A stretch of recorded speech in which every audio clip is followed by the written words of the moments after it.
Cobalt avtomobilni klapan legroska olib qo'yganmiz. Mashina qaltirab kelgan.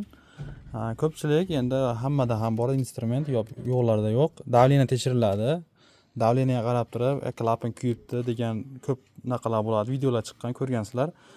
Lekin klapan kuygan, kuymaganligini, hop, mana shunday holatga ochib olib, qog'ozga kiruvchi, chiquvchi klapanlarni yozib, 8 tadan raqam qo'yib, har bittasini aylantirib metkasiga kelgandagina shuplab ko'rsagina klapan qaysi taraf kuygan, qaysi taraf kuymaganligini bilib olsa bo'ladi.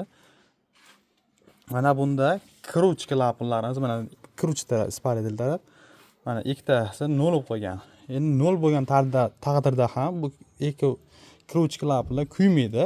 Agar shu 0lar chiquvchi klapanda bo'lganda esa unda kuyib qoladi. Mana chiquvchilarimiz 09, 08 beryapti, eng kichkinalarimiz.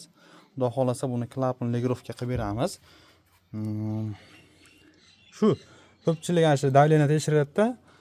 Davleniya past berdimi, o'zi klapan kuygan, galof ko'tarishib qo'yapti. Lekin razmer bu taraf hali bor, kuymagan. Razmer bor-da mana.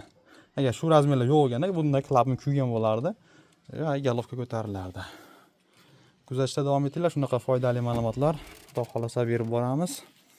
Videoga like bosib, kanalga obuna bo'lishni unutmang.